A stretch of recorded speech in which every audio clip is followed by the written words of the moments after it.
with GoTV. Get yourself a GoTV decoder at 25,000 Ugandan shillings, and it comes with 1 full month subscription of GoTV value. But also, if you want to watch all the 64 games live, you upgrade to GoTV Super at 39,000 Ugandan shillings. That will definitely take you to Qatar. GoTV, love it. All right, now away from that, we head to our SMB Insight this morning. Speaking of which, we look at the new regulations on the microfinance institutions. These particular ones are regulations that are put in place by the regulator themselves, the Uganda Microfinance Regulatory Authority. And these ones seek to improve the performance of the sector through regulating all those particular financial institutions within the entire basket. Let's have more from the inside. Is mandated to develop guidelines that will assist in the regulation of self-help groups. Last week, UMRA issued these guidelines that guide the groups on how to conduct their operations. And basically what is included in the guide, we are defining, number one, self-help group is. We are talking about the different forms, the different types of self-help. We have the VISLAs, those are Village and Loans Associations. We have the SILKs, the Savings and International Lending Communities. I can first define the implementation. Number one, we are going to first translate these guidelines into local languages. We shall have Luganda, Runyachitara, and then we shall have Luo and other languages, okay? So that we are able to communicate with the public that understands what we are doing. And then we are going to down to the communities, because in the formation of the guidelines, we had to seek the input of the local communities down to the groups, the districts where these groups are located, and we sought their opinions and we got their input in the development of the guidelines. So now we have to go back to them and now start teaching them what exactly found in the guidelines and what exactly is required of them. Then we're also going to use media platforms like smart TV stations, the newspapers. Basically, we are going to do more of moving from one area to another.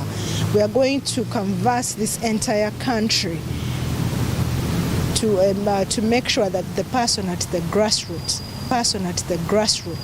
gets to know about the guidelines and the requirements. Previously, many groups have had issues of fraud where members have been losing money to people, and so government thought it wise that they come up with the guidelines to streamline the operations and the management of these groups, basically to prevent fraud, to safeguard the savings of these groups. That is the purpose, basically. Yeah, because people have been losing money. We have every now and then we've been getting complaints from the public where the so-called treasurers are disappearing with people's money. So basically, we're trying to bring back sanity to ensure that the savings of these groups are protected. Basically, that is the purpose.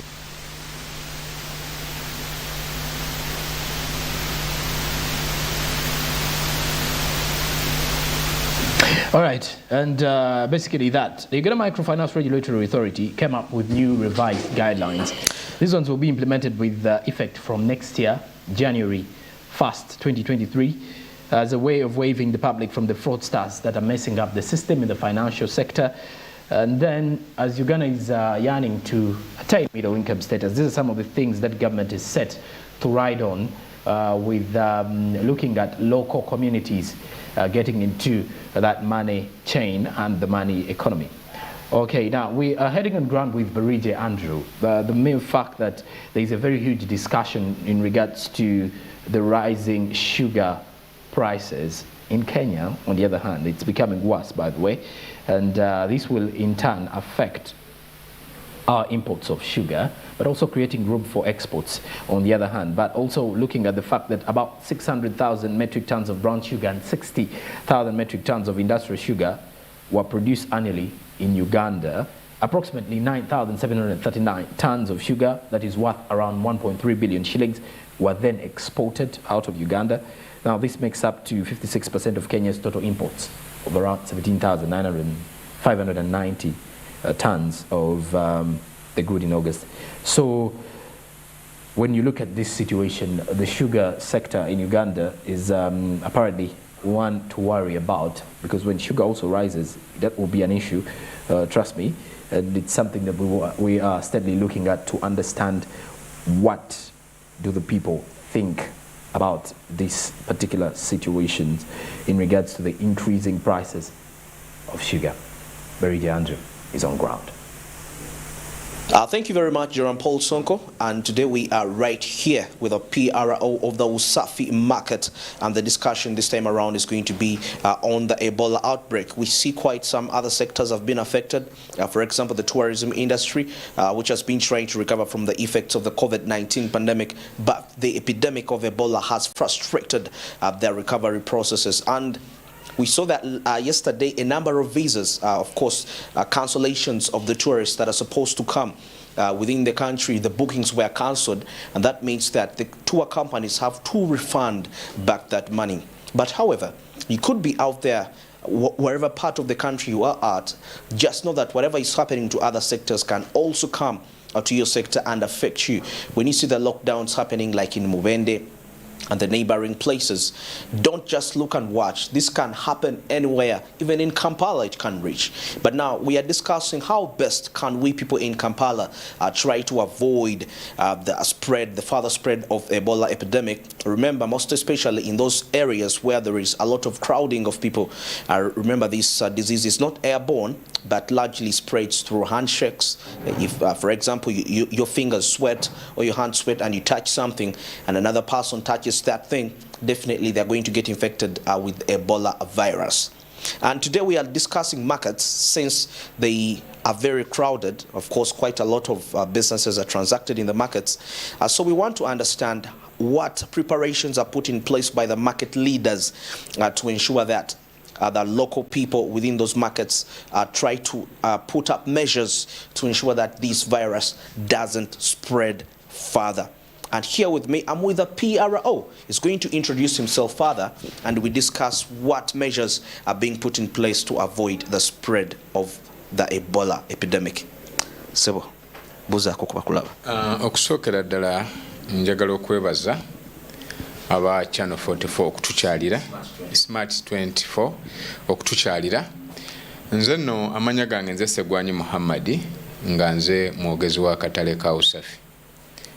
Fe eno mu Usafi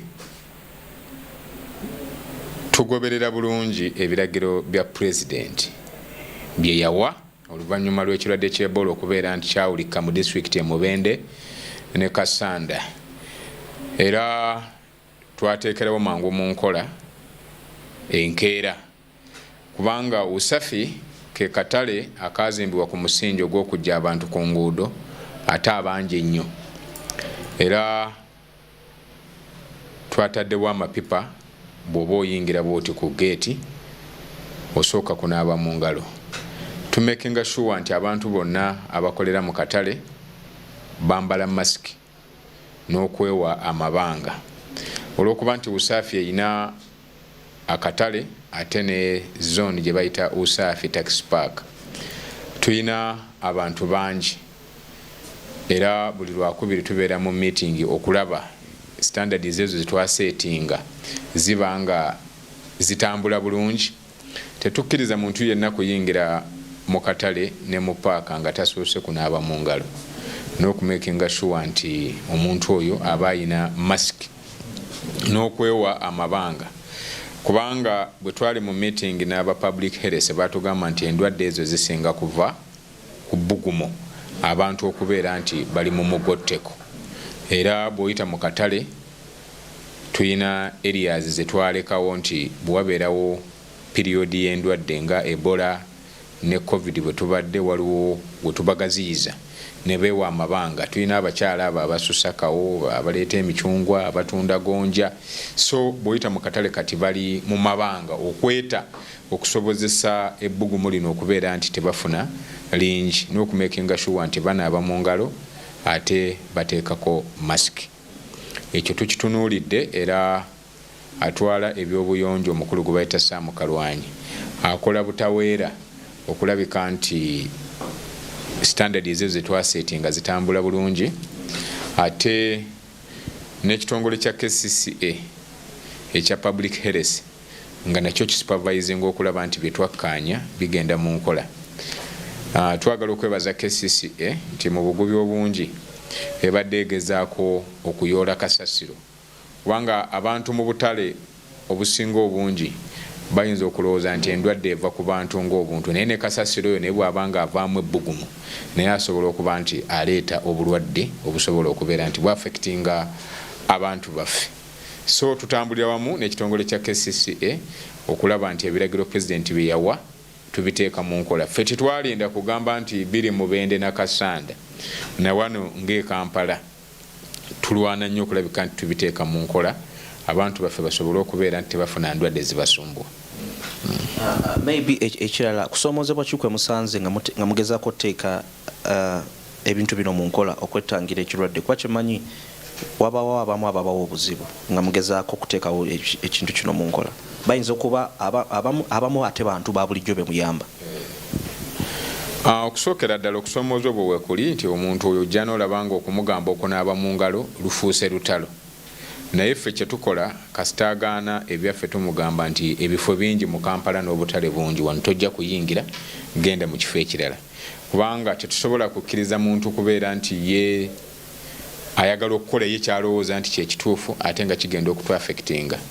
Era titwasoose kwagala kuteeka mu maanyi nga byendaba ku TV nti ate babakola ki, naye okutandika ne wiiki ejja tugenda kuteeramu ddala amaanyi, kubanga tulina enforcement, tulina poliisi, naye twayagadde tusooke tusensitizinga abantu baffe okutandikira ku bantu be tulina mu katale, abo abava ebweru nabo tubatunuulira, naye ekikulu be bantu bano betuwangaala nabo okuva ku makya obudde ne buziba, kuba n'omukulembeze bwe batasobola kunnyonnyola muntu gw'okulembera n'anaaba mu ngalo ate naye asobola okusiiga bawangaala nabo ng'ate gwe okyatunuulira abava luddawa ebweru. Era okutandika ne wiiki ejja tugenda kuba nga tutaddeko poliisi ku miryango, enforcement tugirina okulabika nti ebintu ebyo bitambula bulungi.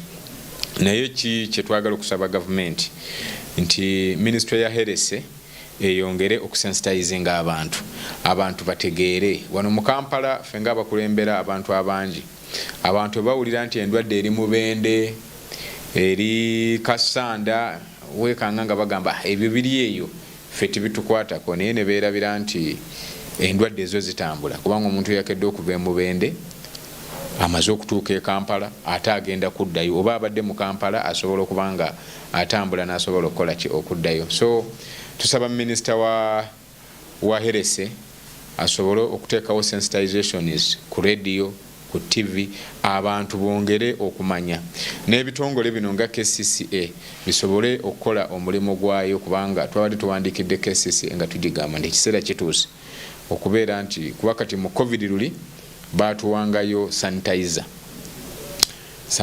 oyo nga tusobola okuwa abantu naddala nga bano abawangalira mu katale, naaba nga asobola okwesimulako mu ngalo, naaba nga asobola okukola emirimu gye. Number 2, osanga okusoomoozebwa nti weekanga nti akatale nga Usaafi kalina gates eziri mu 14 nga buli gate eyo ojja kugideployingako abantu 2, omukyala n'omukazi, basiibawo okuva ku makya paka obudde kuziba. Kati ogenda okwekanga nga kyayi gwanywedde kubanga atuukawo ssaawa fe obutale obwaffe butandika okukola ssaawa 11 ng'obudde bukya. Kati weekanga nga omuntu ojja kubeera nga omusasula emitwalo 2 buli lunaku, omugulire ekyayi omuwe n'ekyemisana ng'ekyeggulo tomuwa. Akati ogenda okwekanga nga ojja kumusasula emitwalo 3 buli lunaku. It's a lot of money. Tusaba gavumenti etuyambeko olw'embeera eyo nga bwekola ki bweyimiridde. Weekanga nga gates zokka olunaku ojja zisaasaanyako emitwalo egiri mu 15. nejjukira nti kati akatale nga usaafi ffe ng'abakulembeze tewaliwe tusolooza ssente okusinziira ku kiragiro kya pulezidenti yayimiriza okusolooza ssente zonna mu butale ate era nga ffe n'entandikwa ya usaafi tewali bukulembeze bwali bubaddewo ne bukolekitinga ssente kubanga kano akatale ka KCCA ne luli pulezidenti nga tannayimiriza era KCCA ye yali esolooza ssente so weekanga ng'omukulembeze nga SOPs ezimu ne bw'obanga obadde ojja kuziteeka nnyo mu nkola olwa challenge eyo weekanga ng'ebintu ebimu olemereddwa n'okusaba KCCA nti mu mbeera eno ey'endwadde making sure nti esasula aba national water amazzi gabeere nga mu katale tegakola kintu tegaggwaawo kubanga tubadde ffe ng'eno mu busaafi ekizibu ekyo tunnakifuna naye nga tuba twetaaga obuyonjo KCCA eyongere okubeera nti esasula aba national water n'abo abantu amakampani ge yateeka mu toilet ffe ge tulowooza nti galemererwa tegakola mulimu mulungi weekanga nga toilet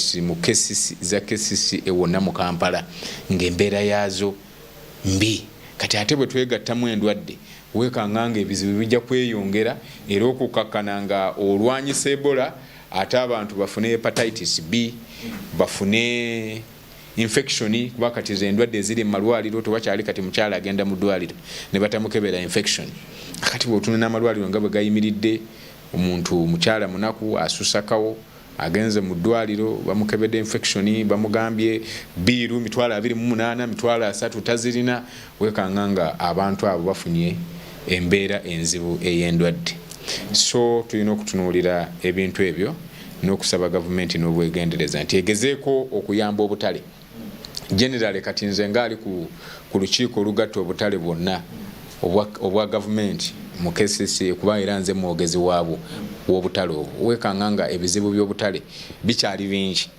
naye kati tusooke tufokasinge ku Ebola kubanga ze ndwadde kati ezijjawo abantu nga bwe twali mu COVID so tulowooza nti gavumenti ebyo bejja kubisootinga naye naffe ng'abakulembeze twenyigiremu tukume SOPs abantu baffe baleme kubeera nti bafa. Okay. A very interesting insight right there from the public relations officer of Usafi Market regarding the measures that are being put there to ensure that they ease the spread of Ebola. Remember what happened during the COVID-19 pandemic.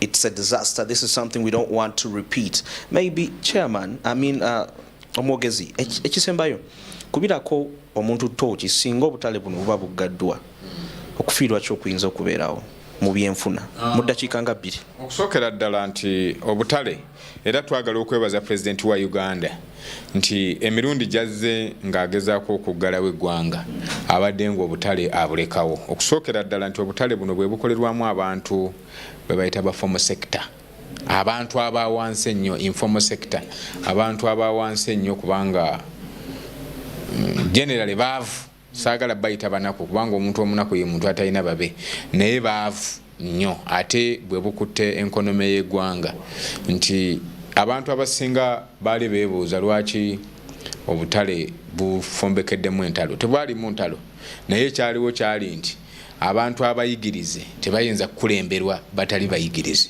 abantu ne bakitwala nti obutale bufombekeddemu entalo weekanga nti omuntu ali mu katale awo naye ng'asobola okuweerera omwana we n'amujja mu nasale n'amutuusa ku university naye nga gwe bw'omutunuulira bw'oti kadaala waali w'olaba weyeekyusizaawo omulaba ng'omuntu atalina mugaso naye kati bw'otunuulira bw'ogenda mu basomesa ebitongole byonna ebya gavumenti abaana bonna abasinga obungi bavudde mu katale era tulina abaana boolaba nga ali mu senior 6 yagenze ku university naye nga tumuwadde omudaala mu katale nga bw'asoma ate bwakola okusobola okweweerera olw'ebizibu ebibeera mu bazadde baabwe n'ensi nga bweyimiridde so obutale buno bwe buggalwa abantu baba bagenda kunyigirizibwa nnyo enkonome ejja kugwa bw'otunuulira amawanga nga Tanzania Kenya n'amawanga amalala tulina ebintu bye tutwala ate nabo balina ebintu bye batuguza